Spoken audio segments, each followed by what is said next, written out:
Your most welcome in our YouTube channel science galaxy education. हमारे YouTube channel science galaxy education में आपका हार्दिक स्वागत है। आज के लेक्चर में हम लोग डिस्कस करेंगे क्लास 10th मैथ और हम लोग पढ़ रहे हैं चैप्टर नंबर 8, ठीक है, इंट्रोडक्शन ऑफ ट्राइगोनोमेट्री, ठीक है। और इसमें हम एक्सरसाइज 8.1 के क्वेश्चन को सॉल्व कर रहे हैं। हम क्वेश्चन नंबर 14 तक पिछले लेक्चर में सॉल्व कर चुके हैं। इस लेक्चर में हम क्वेश्चन नंबर 15 से स्टार्ट करेंगे, ठीक है। तो चलिए स्टार्ट करते हैं। देखिए यहाँ पे क्वेश्चन नंबर 15 हमारा क्या है, ठीक है। क्वेश्चन नंबर 15 जो है वो ये है कि यदि tan थीटा बराबर 20/21 तो सिद्ध कीजिए कि 1 - sin theta plus cos theta बटे 1 + sin theta plus cos theta बराबर 3/7, ठीक है। तो ये हमें प्रूव करना है। तो चलिए हम स्टार्ट करते हैं। देखिए हमें tan थीटा का मान दिया गया, तो लिख लीजिए tan थीटा बराबर 20/21, ठीक है। बताइए tan थीटा बराबर होता क्या है? लंब बटे आधार। क्या होता है?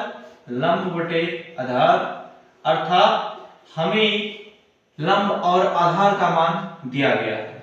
तो यहां से हम एक समकोण त्रिभुज की रचना करते हैं।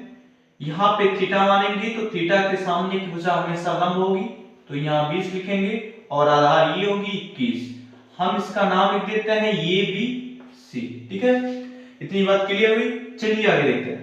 देखिए यदि किसी समकोण त्रिभुज की दो भुजाएं ज्ञात हो, कोई भी दो भुजा ज्ञात हो और तीसरी भुजा हमें ज्ञात करनी हो, तो हम पाइथागोरस प्रमेय का यूज करते हैं।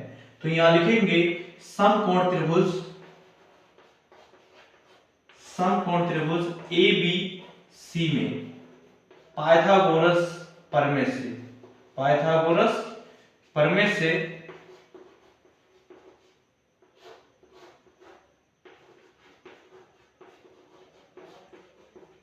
देखिए अब यहां से ये हो जाएगा AC का स्क्वायर बराबर BC का स्क्वायर प्लस AB का स्क्वायर। यहां से देखिए BC का मान हमें दिया गया 21, तो 21 का वर्ग प्लस AB का स्क्वायर यानी 20, तो 20 का स्क्वायर, ठीक है। ये हो गया आपका AC स्क्वायर। यहां देखिए AC स्क्वायर बराबर हो जाएगा 21 का वर्ग होगा 441 और 20 का वर्ग होगा 400। चलिए यहां पे लिखते हैं। तो यहां से आया AC का स्क्वायर बराबर 441 प्लस 400 हो गया 841, और यहां से हमें AC चाहिए तो वर्गमूल हो जाएगा करनी में 841, और 841 का जब वर्गमूल निकालेंगे तो हमें मिलेगा 29। कितना मिलेगा? 29। तो AC का मान हमें कितना मिल चुका है? 29 मिल चुका है। यहां पे लिख देते हैं। अब देखिए जब हम LHS को सॉल्व करेंगे तो LHS में दो त्रिकोणमितीय sin थीटा और cos थीटा आ रहे हैं, ठीक है। तो सबसे पहले हम sin थीटा और cos थीटा का मान यहां से निकाल लेते हैं। तो चलिए निकालते हैं। sin थीटा बराबर होता है लंब बटे कर्ण। क्या होता है? लंब बटे कर्ण। यहां देखिए लंब थीटा के सामने की भुजा हमेशा लंब होती है, यानी ये भी, और जो कर्ण है वो क्या है? AC है, ठीक है। तो AC AB का मान देखिए कितना दिया गया है? AB का मान दिया गया है 20 और यहाँ AC का मान दिया गया है 29। तो ये हमारा हुआ 20/29। चलिए cos थीटा का मान निकालते हैं। तो cos थीटा बराबर हो जाएगा आधार बटे कर्ण। देखिए थीटा के सामने की भुजा AB लंब, तो ये BC हो जाएगी आपकी आधार। तो यहाँ से BC और जो कर्ण होगी वो AC, ठीक है। तो आधार बटे कर्ण, BC का मान 21 और कर्ण का मान यानी AC का मान 29। तो यहां से हमें sin थीटा और cos थीटा मिल चुका है। अब हम LHS लिखते हैं और स्टार्ट करते हैं सॉल्व करना। देखिए LHS हमारा क्या है? 1 - sin theta plus cos theta, और यहां से बटे 1 + sin थीटा और प्लस cos थीटा। यहां से मान हम रख देते हैं। 1 - sin थीटा का मान कितना आया है? 20/29, और प्लस cos थीटा का मान कितना आया है 21/29। यहां से पूरे के बटे, ठीक है, क्या हो जाएगा, देखिए 1 प्लस साइन थीटा यानी 20/29 और यहां से 21/29 cos थीटा का मान, ठीक है। तो ये हो गया। अब चलिए आगे चलते हैं।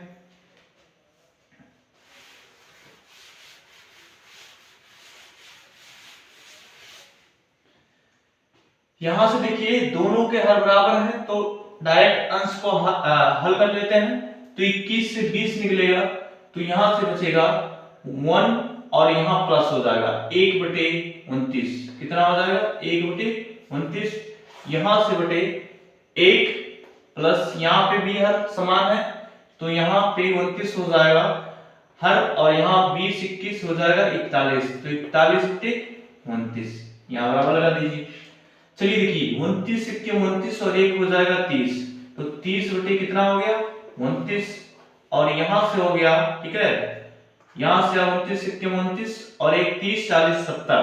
तो 70 बटे कितना हो गया 29। दोनों के हर सेम है, कैंसिल। यहां से हमें मिला 30/70 और यहां से दोनों जीरो कैंसिल तो बचा हमें 3/7 और ये हमारा क्या आया है RHS। तो देखिए चूंकि LHS बराबर है RHS के अतः प्रूव हुआ, यानी यहां लिखेंगे हेंस प्रूव, ठीक है, यानी हमारा क्वेश्चन जो है वो सिद्ध हो चुका है। तो ये हमारा क्वेश्चन नंबर 15 था, ठीक है। चलिए इसके बाद हम चलते हैं क्वेश्चन नंबर 16 पर।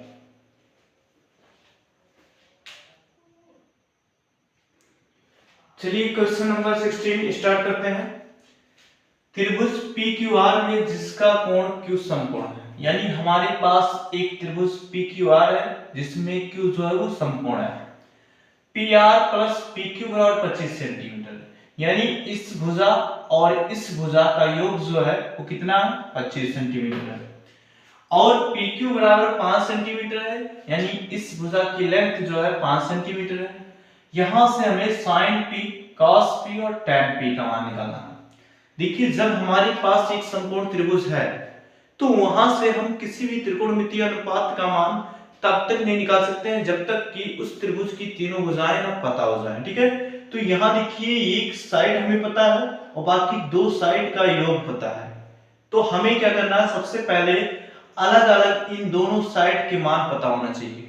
उसके बाद हम इन त्रिकोणमितीय अनुपातों का मान आसानी से निकाल सकते हैं। तो पहला जो हमारा उद्देश्य है वो इन भुजाओं और इन भुजाओं का मान अलग अलग ज्ञात करना, ठीक है। तो चलिए ज्ञात करते हैं।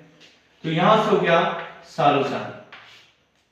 देखिए यहां पे दिया गया है आपको PR प्लस PQ बराबर 25 सेंटीमीटर, ठीक है, ये आपको दिया गया है। और यहां से आपको दिया गया है PQ बराबर 5 सेंटीमीटर,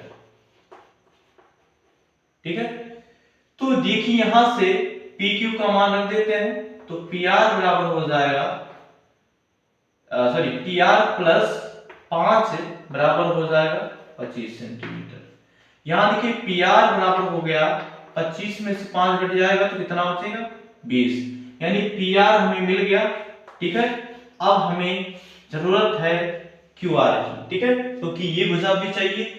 देखिए यहाँ पे जो PQR है एक समकोण त्रिभुज है और समकोण त्रिभुज में जब हमें दो साइड पता हो और तीसरी साइड ज्ञात करना हो तो हम पाइथागोरस थ्योरम का यूज करते हैं, ठीक है। तो चलिए यहाँ पे हम पाइथागोरस थ्योरम का यूज करेंगे।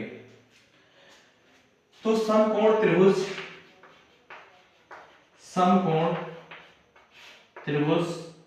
PQR में पाइथागोरस प्रमेय से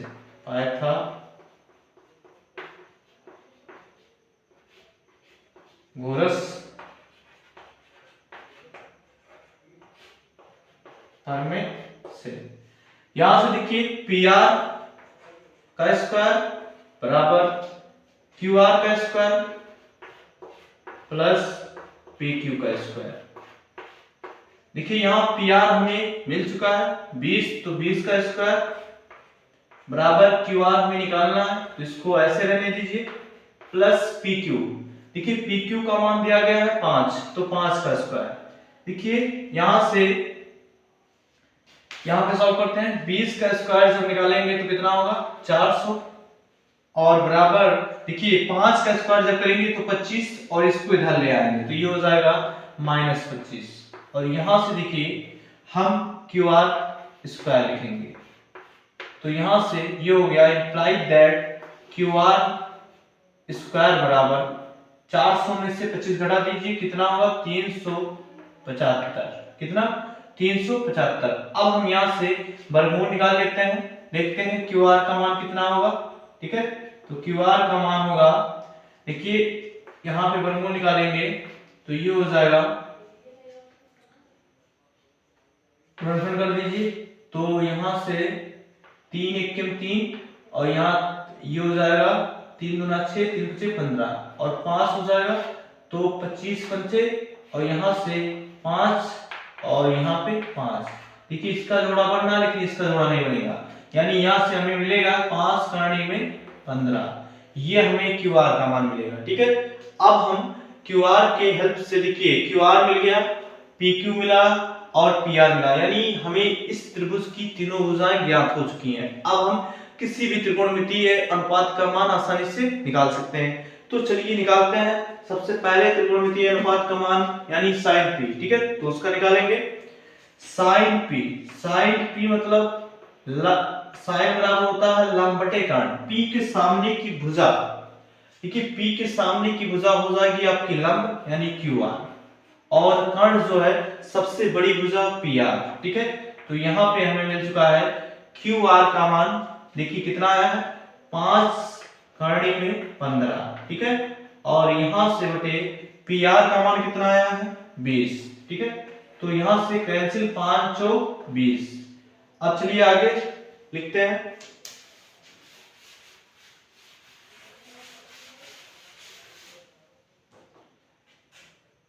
तो sin p का मान जो हमें मिला वो कितना मिला, करणी में 15/4। ठीक है, ये हमें sin p का मान मिला।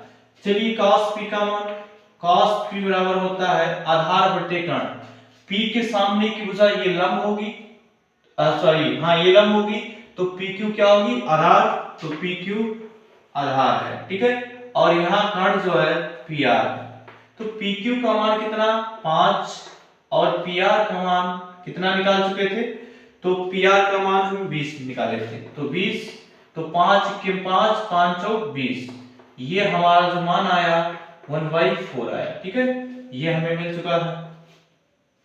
चलिए अब हमें निकालना है tan p। tan p बराबर होता है लंब बटे आधार, p के सामने की भुजा क्यू आर लंब होगी, तो क्यू आर लंब हो गई, और यहां से आधार जो होगी pq, तो pq, क्यू आर का मान देखिए कितना आया था 5 करणी में 15, और यहां से pq का मान 5 दिया गया है, तो 5 से 5 कैंसिल, ये हो गया करणी में 15। तो यहां से हमें sin p, cos p और tan p के मान मिल चुके हैं। तो ये क्वेश्चन नंबर 16 था। ठीक है,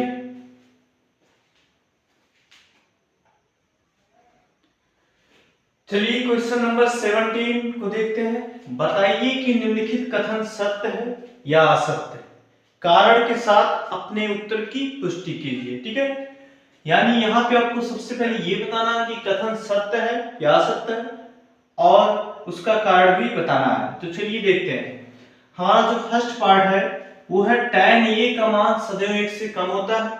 इन्होंने कहा है कि tan a का मान सदैव 1 से कम होता है। इनका कथन बिल्कुल असत्य है। असत्य क्यों है ये सुनिए। इनका कथन असत्य इसलिए है क्योंकि tan a का मान सदैव 1 से कम नहीं होता है, बल्कि 1 के बराबर भी होता है। और 1 कब होता है, जब tan 45 अंश का मान होता है तो वो 1 के बराबर होता है। ठीक है, इसलिए इनका कथन सत्य है। ठीक है, सॉरी असत्य है। ठीक है, तो ये हमारा फर्स्ट पार्ट था। सेकंड पार्ट देखते हैं। कोण ये के किसी मान के लिए sec ये बराबर 12/5, ठीक है, मतलब संभव है या नहीं है। ठीक है, देखिए cos बराबर होता है आधार बटे कर्ण। ठीक है, और यहां से देखिए कॉस का उल्टा होता है कर्ण बटे आधार यानी सेक, ठीक है। तो कर्ण बटे आधार यानी ये हो जाएगा आपका कर्ण और ये हो जाएगा आधार। देखिए कर्ण आधार से बड़ा है तो ये संभव हो सकता है, ठीक है। क्योंकि अगर ऐसा होता कि 5 जो है कर्ण होता और 12 आधार होता तो ये संभव नहीं होता, क्योंकि समकोण त्रिभुज में जो सबसे बड़ी भुजा होती है वो कर्ण ही होती है, ठीक है। अगर कर्ण के अलावा कोई और भुजा बड़ी हो रही है तो इसका मतलब वहां पे, ठीक है, समकोण त्रिभुज का निर्माण नहीं हो रहा है, ठीक। चलिए आगे चलते हैं, ठीक है। तो ये कथन बताइए क्या है, ये सत्य है। चलिए अगला, कॉस ये कॉट ये के कॉसकेंट के लिए प्रयुक्त एक संक्षिप्त रूप है। ये कह रहे हैं कॉसकेंट के लिए ये जो कॉस ये है संक्षिप्त है, जी नहीं, ठीक है। कॉसकेंट का जो संक्षिप्त होता है वो होता है कॉसेक। क्या होता है, कॉसेक, ठीक है। तो यहां से इनका संक्षिप्त रूप होता है कॉसेक, इसलिए ये कॉस ये का संक्षिप्त इसका संक्षिप्त रूप कॉस ये नहीं है, ठीक है। तो यहां पे क्या है, आसक्त। बात समझ में आई। तो ये हमारे 3 पार्ट हो चुके हैं। चलिए आगे चलते हैं, 2 पार्ट और है। चलिए 4th पार्ट को देखते हैं। ये कह रहे हैं कि काट और ये का गुणनफल होता है। ये बिल्कुल असत्य है, ठीक है। ये बिल्कुल असत्य है। क्यों, ये देखिए यहां पे जो काट है वो एक त्रिकोणमितीय अनुपात है और ये जो है एंगल है। तो किसी भी त्रिकोणमितीय अनुपात का मान हम तब तक नहीं निकाल सकते जब तक वो किसी एंगल के साथ ना हो, ठीक है। तो यहाँ पे त्रिकोणमितीय अनुपात के साथ एंगल होना जरूरी है। तो यहाँ पे ये त्रिकोणमितीय और अनुपात और कोण का गुणा नहीं है, बल्कि बिना किसी कोण के त्रिकोणमितीय अनुपात का मान हम ज्ञात नहीं कर सकते, ठीक है। तो यहां से ये कथन असत्य है। चलिए अगला देखते हैं। किसी भी कोण थीटा के लिए साइन थीटा बराबर 4/3, ठीक है। देखिए साइन थीटा बराबर होता क्या है, लंब बटे कर्ण, लंब बटे कर्ण। यहां से इसका मतलब ये हुआ कि लंब जो है वो 4 है और कर्ण जो है वो 3 है। देखिए किसी भी समकोण त्रिभुज में ये नहीं संभव हो सकता कि लंब जो है वो कर्ण से बड़ा हो, अर्थात ये कंडीशन नहीं संभव है, क्योंकि समकोण त्रिभुज की जो सबसे बड़ी भुजा होती है वो कर्ण ही होती है। यहाँ पे इन्होंने ये दिखाया है कि कर्ण जो है वो छोटी भुजा है, ठीक है, लंब से, जबकि ऐसा नहीं हो सकता, अर्थात इनका कथन जो है वो क्या है, असत्य है, ठीक है।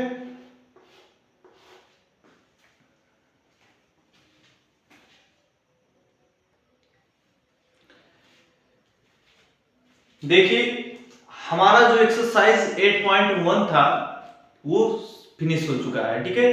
तो अब इसके बाद हम कुछ थ्योरेटिकल पार्ट को पढ़ेंगे, फिर हम एक्सरसाइज 8.2 की तरफ चलेंगे, ठीक है। तो चलिए देखते हैं कुछ महत्वपूर्ण सर्ग संख्याएं, ठीक है।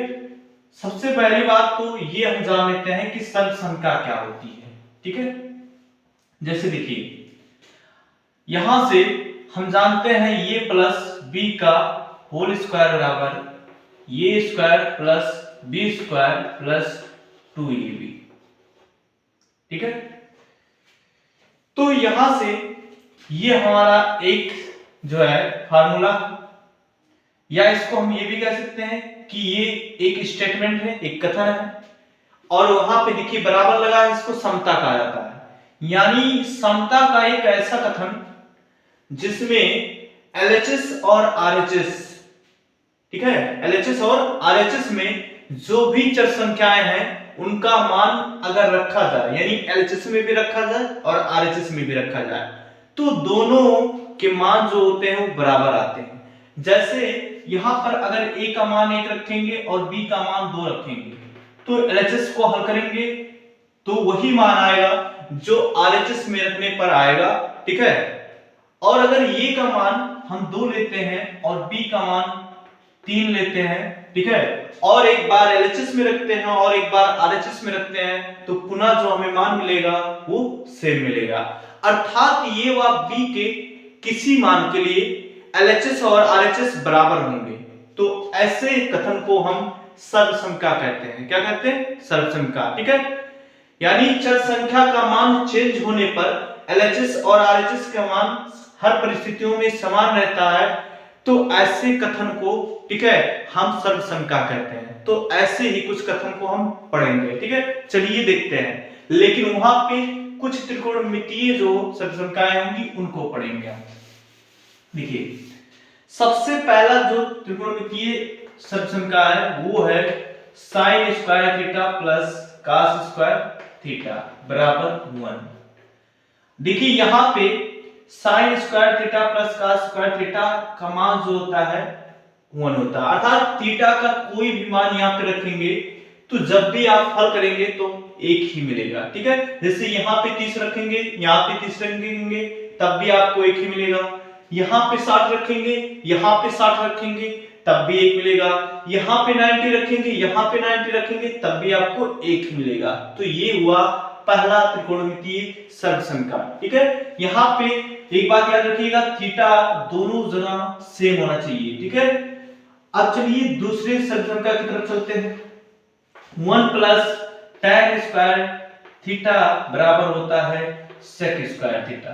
ठीक है, यहां पर सेम वही बात है कि थीटा का मान जो यहां पे रखेंगे और वही यहां पे रखते हैं तो LHS RHS के बराबर आएगा। तीसरा जो हमारा त्रिकोणमितीय अनुपात है, ठीक है, वो है 1 प्लस cot स्क्वायर थीटा बराबर cosec स्क्वायर थीटा। ठीक है, देखिए पहला जो त्रिकोणमितीय अनुपात है वो साइन और cos के बीच रिलेशन देता है, और दूसरा जो त्रिकोणमितीय अनुपात है वो tan और sec के बीच देता है। तीसरा जो त्रिकोणमितीय अनुपात है वो cot और cosec के बीच देता है। चलिए इसके अलावा भी हम कुछ महत्वपूर्ण फार्मूलों को पढ़ लेते हैं।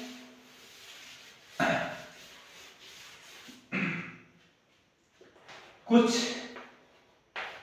महत्वपूर्ण सूत्र। देखिए हम लोग पढ़े थे इससे पहले tan थीटा बराबर क्या होता है 1 अपान cot थीटा, लेकिन tan थीटा जो होता है वो sin theta upon cos theta भी होता है। ठीक है, इसी प्रकार हम लोग पढ़े थे cot थीटा जो होता है वो tan का अपोजिट होता है 1 अपान tan थीटा। तो यहां से cot थीटा बराबर होता है cos theta upon tan theta. देखिए ये भी समझ लेते हैं कि इसका यूज कहां करेंगे। देखिए जब आपको tan के जरिए cot का मान निकालना होगा तो हम इस रिलेशन का यूज करेंगे, और जब हमें sin और cos का मान पता हो और हमें tan का मान निकालना हो तो हम इस रिलेशन का यूज करेंगे, tan थीटा बराबर sin theta upon cos theta. अगर हमें cot थीटा का मान पता है और हमें tan का मान निकालना है तो इस रिलेशन का यूज करेंगे। अगर हमें cos और यहां पे sin आएगा, अगर cos और sin का मान पता है और cot निकालना है तो इस त्रिकोणमितीय रिलेशन का हम यूज करेंगे। ठीक है, तो ये हुए कुछ सर्वसंख्याएं और कुछ महत्वपूर्ण सूत्र। चलिए इसके आगे चलते हैं। ठीक है,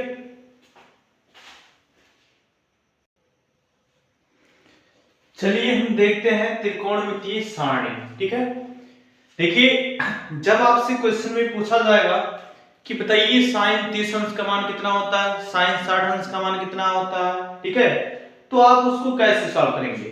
तो देखिए सबसे पहली बात ये है कि 0, 30, 45, 60 और 90 अंश का मान किसी भी त्रिकोणमितीय अनुपात के साथ, जैसे आपसे पूछ लिया जाए sin 45 अंश का मान, आपसे पूछ लिया जाए cot 45 अंश का मान, आपसे पूछ लिया जाए tan 90 अंश का मान, तो कैसे हमें पता हो। ठीक है, देखिए यहां से हम आपको बताएंगे कि त्रिकोणमितीय अनुपातों के किसी भी मान के लिए, ठीक है, कैसे निकाला जाता है।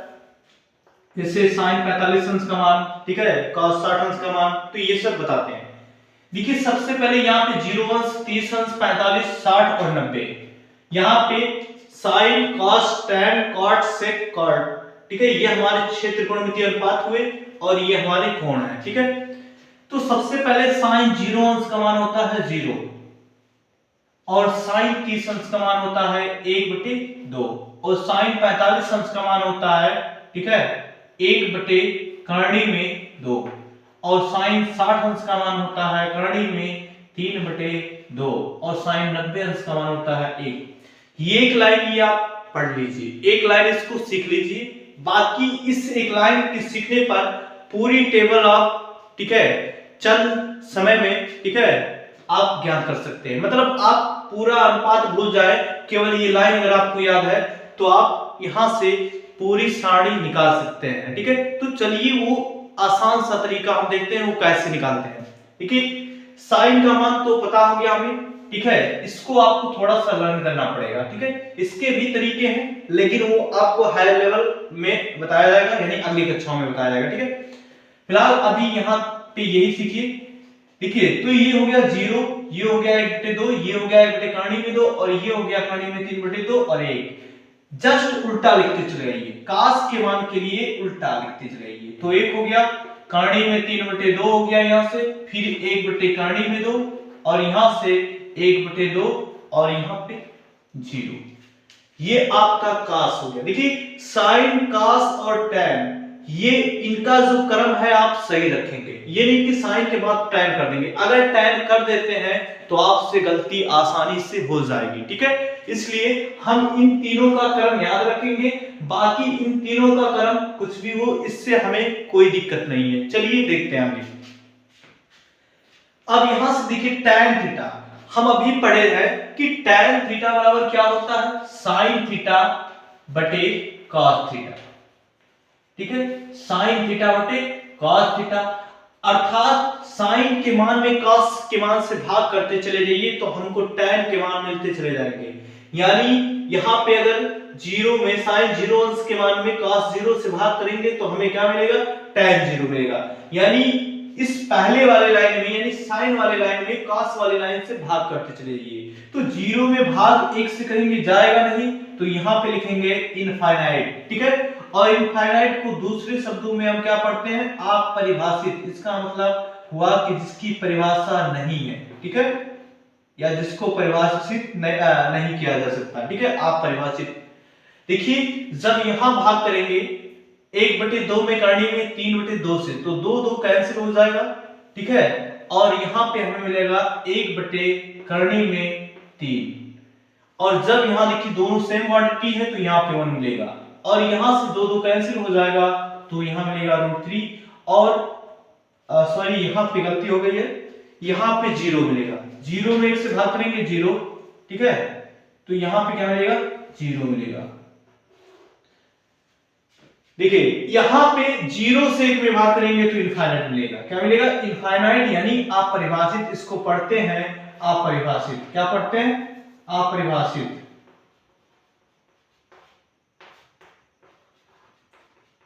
अपरिभाषित। ठीक है, यहां पे मिलेगा, यहां पे मिस्टेक हो गई थी। ठीक है, अब देखिए साइन कॉस टैन का मान मिल चुका है और आपको पता है जो 3 त्रिकोणमितीय अनुपात होते हैं वो 3 का अपोजिट होते हैं।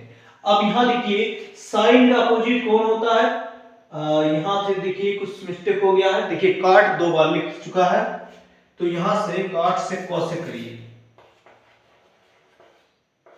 देखिए, साइन का जस्ट अपोजिट कॉसेक होता है, कास का अपोजिट सेक होता है और टैन का अपोजिट कॉट होता है। ठीक है, तो जब हमें साइन कास टैन मिल चुका है तो इनके अपोजिट करते चले जाएंगे, हमें कॉट सेक कॉसेक मिलता चला जाएगा।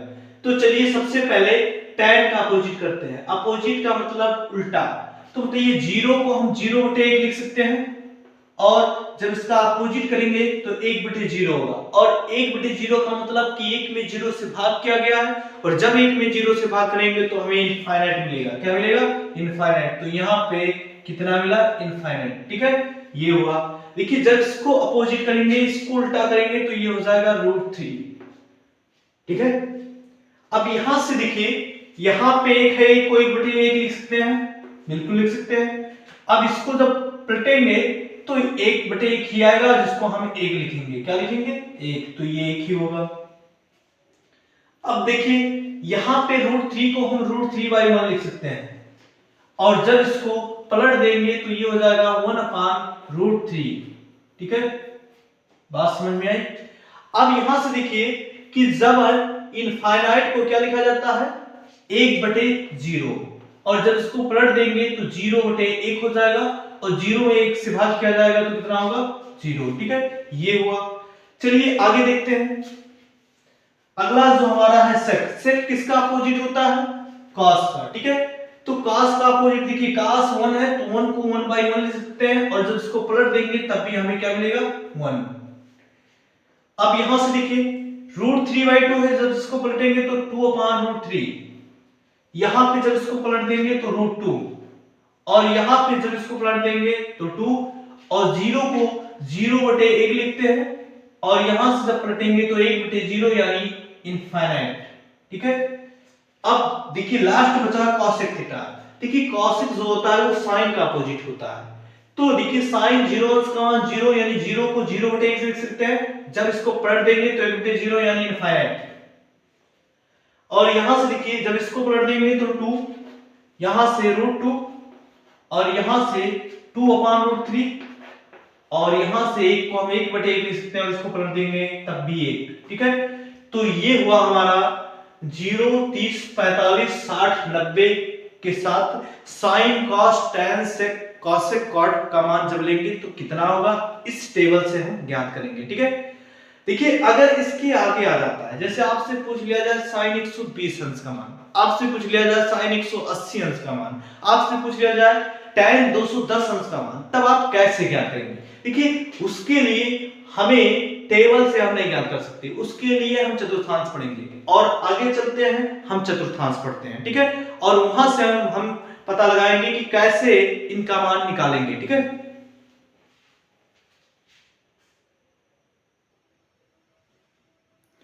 चलिए देखते हैं चतुर्थांश के बारे में।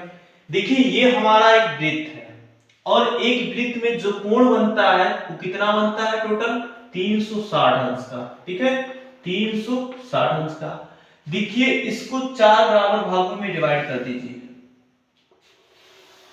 ठीक है, तो 4 भागों में डिवाइड करेंगे तो जो प्रत्येक भाग बनेगा उसको हम चतुर्थांश कहते हैं। क्या कहते हैं? चतुर्थांश कहते हैं। और यहाँ पे जो है 90 डिग्री का एंगल बनेगा हर जगह। ठीक है, इसको हम कहते हैं x, और इसको x डैश, इसको y, और इसको y डैश।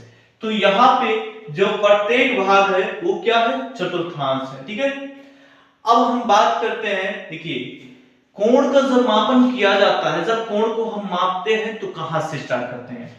कोण का जब मापन करते हैं तो हम x अक्ष से, अर्थात प्लस x अक्ष से एंटी क्लॉकवाइज डायरेक्शन में मापते हैं। एंटी क्लॉकवाइज क्या होता है ये समझ लेते हैं। देखिए घड़ी की सुई जो है ऐसे चलती है। ठीक है, तो घड़ी की सुई जिस दिशा में चलती है उसको कहा जाता है क्लॉकवाइज डायरेक्शन। क्या कहा जाता है? Clockwise direction. और घड़ी की सुई की विपरीत दिशा में, इस दिशा में एंटी क्लॉकवाइज डायरेक्शन। क्या कहते हैं? Anti clockwise direction. अर्थात कोई वस्तु जब घड़ी की सुई की दिशा में गति करती है तो उसकी गति को कहा जाता है क्लॉकवाइज डायरेक्शन में गति, और जब उसकी विपरीत दिशा में चलती है तो एंटी क्लॉकवाइज डायरेक्शन कहा जाता है। तो कोण का मापन भी धन x अक्ष से घड़ी की सुई की विपरीत दिशा में चलती है, यानी इधर से इधर की तरफ चलते हैं ऐसे। ठीक है, तो जब इधर की तरफ चलते हैं तो कोण धनात्मक लिया जाएगा, लेकिन अगर इधर की तरफ से नापना शुरू करते हैं मापना तो ऋणात्मक लिया जाएगा। तो समझ में आया कि कोण का मापन हमेशा धन x अक्ष से एंटी क्लॉकवाइज डायरेक्शन में मापा जाता है। ठीक है, अगर एंटी क्लॉकवाइज डायरेक्शन में मापा जाएगा तो कोण का मान हम पॉजिटिव लेंगे, पॉजिटिव। ठीक है, और अगर क्लॉकवाइज डायरेक्शन में मापा जाता है तो निगेटिव लेते हैं। चलिए आगे देखते हैं। ये बात समझ में आए होगी, हो आशा करते हैं। चलिए देखिए, तो पहले चतुर्थांश में देखिए इसको याद करने का ट्रिक देखिए, आओ सब तैयार करें। देखिए जब हम लोग एग्जाम आता है तो हम लोग पढ़ाई करते हैं, थोड़ा सा मेहनत दूना कर देते हैं, ठीक है, मतलब तैयारी पूरे जोरों शोरों से होने लगती है। तो वहां पे एक कॉन्सेप्ट निकलता है कि आओ सब तैयार करें, मतलब सब तैयार करें तभी हम एग्जाम को क्रैक कर सकते हैं, ठीक है। तो यहां से आओ सब तैयार करें।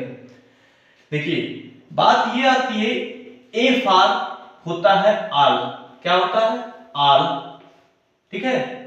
और यहां पे देखिए पहले चतुर्थांश में आल पॉजिटिव, यहां से लिख दीजिए आल पॉजिटिव, यानी यहां पे सभी त्रिकोणमितीय अनुपात पॉजिटिव होंगे, यानी चाहे वो साइन हो, कास हो, टैन हो, काट हो, सेक हो, कॉसेक हो, कोई भी त्रिकोणमितीय अनुपात होगा तो सब इस चतुर्थांश में पॉजिटिव होंगे, ठीक है। चलिए देखते हैं। और एक बात और बता दें कि इस चतुर्थांश में कोण कहां से कहां लिया जाएगा। देखिए ये 0 अंश होगा और यहां से बढ़ेंगे और ये 90 होगा, तो 0 से 90 यहां पे कोण बनेगा, क्या बनेगा 0 से 90, और यहां पे 90 से 180, और यहां पे 180 से 270, और यहां पे 270 से 360। देखिए 90 इस लाइन पे बनेगा, 180 इस लाइन पे, 270 इस लाइन पे, 360 इस लाइन पे। लेकिन यहां पे अगर इस चतुर्थांश में पढ़ रहा है कोई तो 270 और 360 के बीच बनेगा। देखिए इसको फर्स्ट क्वाड्रेंट कहते हैं, इसको सेकंड क्वाड्रेंट, और इसको थर्ड क्वाड्रेंट, और इसको फोर्थ क्वाड्रेंट, अर्थात इसको प्रथम चतुर्थांश, इसको द्वितीय चतुर्थांश, इसको तृतीय चतुर्थांश, और इसको चतुर्थ चतुर्थांश। तो यहां पे लिख देते हैं प्रथम चतुर्थांश,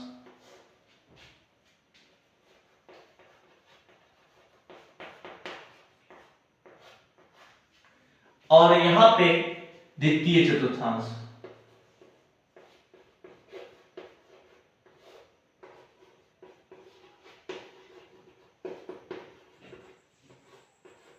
और यहां पे तृतीय चतुर्थांश।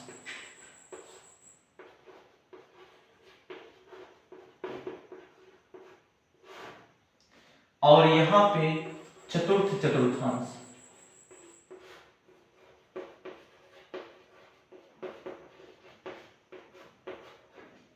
ये हुआ हमारा 4 चतुर्थांश।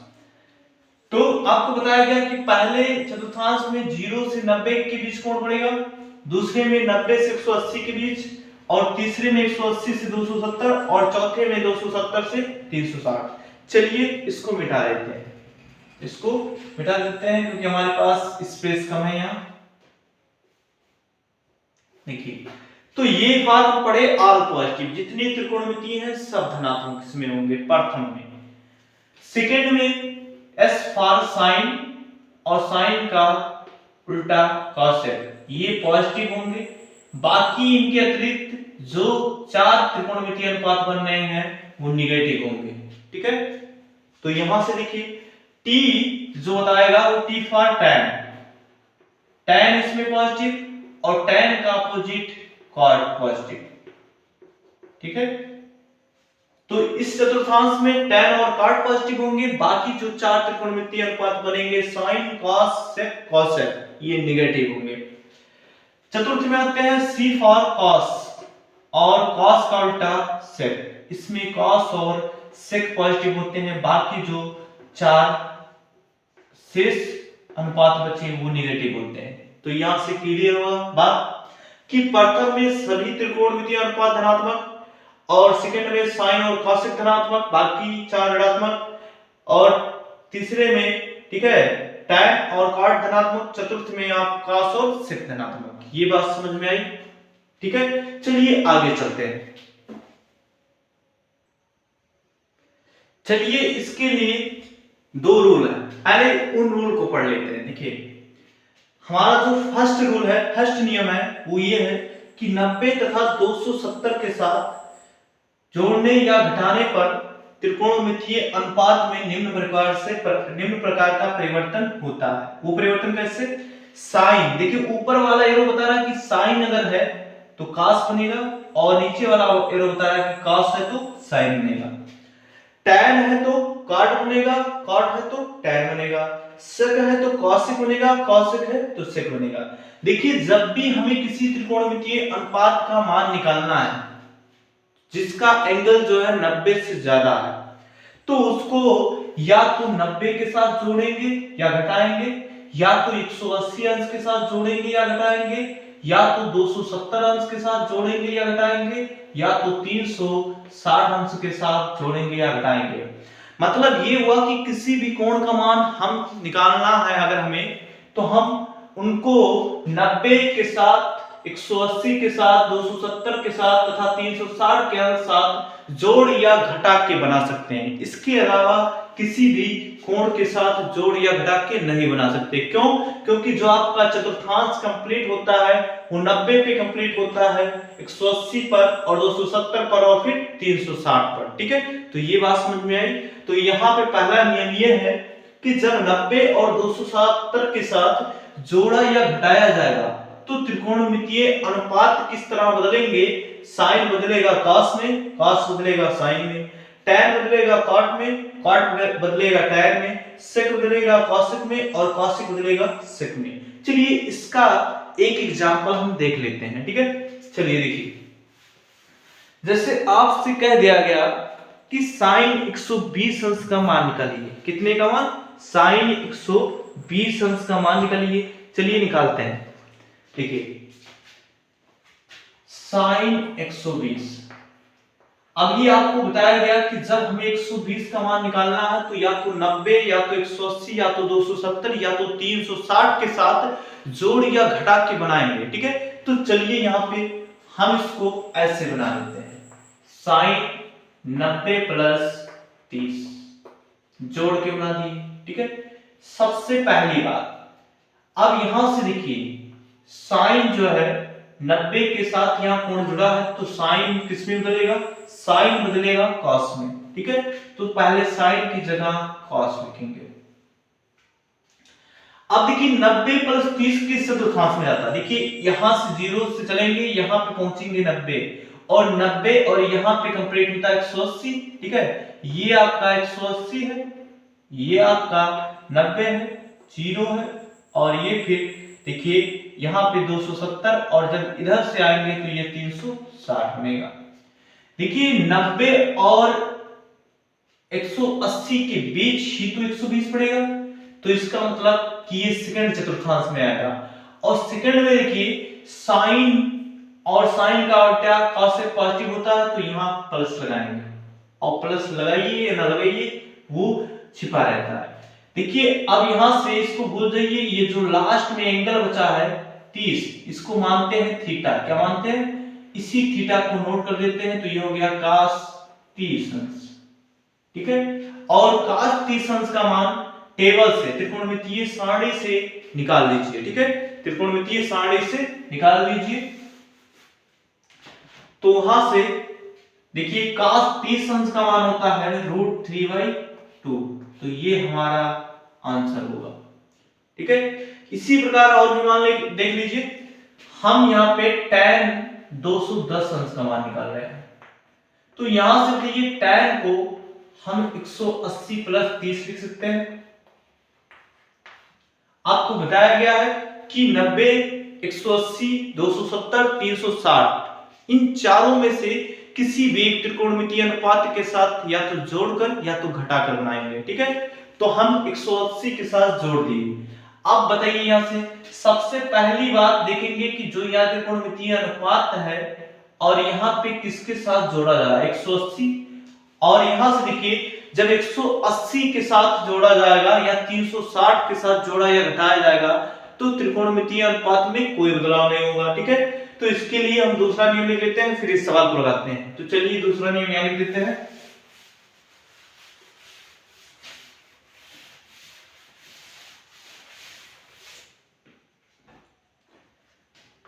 नियम दूसरा,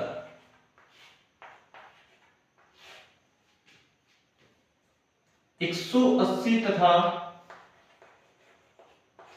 360 के साथ जोड़ने या घटाने पर, जोड़ने या घटाने पर त्रिकोणमितीय अनुपातों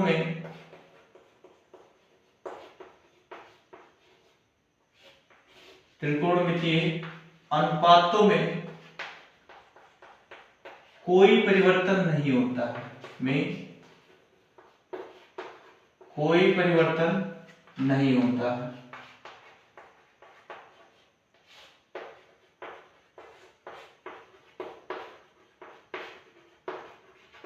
अर्थात ये हुआ कि साइन अगर है तो साइन ही रहेगा, ठीक है,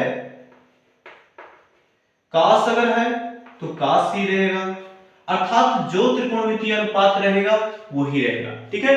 तो यहां देखिए इसको अब हम सॉल्व करते हैं कि tan है 180 के साथ जोड़ा गया, तो यहाँ पे रूल सेकंड जो कहता है कि 180 और 360 के साथ जोड़ने या घटाने पर त्रिकोणमितीय अनुपात में कोई चेंजिंग नहीं होती है, तो tan है तो tan ही रहेगा। अब यहां से बात करते हैं कोण की। 180 प्लस 30 210, 210 किस चतुर्थांश में पड़ेगा, अर्थात 210 180 से ज्यादा है और 270 से कम है तो तृतीय में पड़ेगा। और तृतीय में देखिए t for tan, tan positive और cot पॉजिटिव, तो यहाँ पे tan पॉजिटिव होगा क्योंकि tan है, ठीक है। और यहाँ पे थीटा की जगह 30 अंश लिखा है, तो यहाँ लिख दीजिए tan 30 अंश, और tan 30 अंश का मान हम टेबल से निकाल लेंगे, कितना है 1/√3, तो ये हमारा हो गया आंसर। तो इस प्रकार हम चतुर्थांश की मदद से और त्रिकोणमितीय सारणी की मदद से ऐसे त्रिकोणमितीय अनुपातों के साथ जो लगा कोण है मान ज्ञात कर सकते हैं, जो 90 180 270 360 के साथ जोड़ या घटा के बना सकते हैं। जैसे अब देखिए यहाँ पे थोड़ा सा देख लीजिए, अगर आपसे कोई पूछता है 190 अंश का मान, साइन 190 अंश का मान, तो देखिए साइन 190 अंश का मान यहां से नहीं निकाल सकते हैं, ठीक है, क्योंकि 180 में अगर 10 जोड़ेंगे तो 10 अंश का मान हमें टेबल में दिया नहीं गया है, ठीक है। और अगर यहां पे हम घटाते भी हैं, ठीक है, यहाँ पे 270 से हम घटाते हैं तो 270 से कितना घटाएंगे 80 घटाएंगे, तो 80 का मान नहीं पता है, तो यहाँ पे हम ऐसे त्रिकोण ऐसे मानों का मान हम नहीं ज्ञात कर सकते, ऐसे मान को ज्ञात नहीं कर सकते जिसको कि 180 90 270 और 360 के साथ जोड़ने पर त्रिकोणमितीय सारणी से मान ना निकाला जा सके, ऐसे मतलब क्वेश्चन को हम नहीं सॉल्व कर सकते हैं, ठीक है। ये बात समझ में आई, चलिए आगे चलते हैं, ठीक है।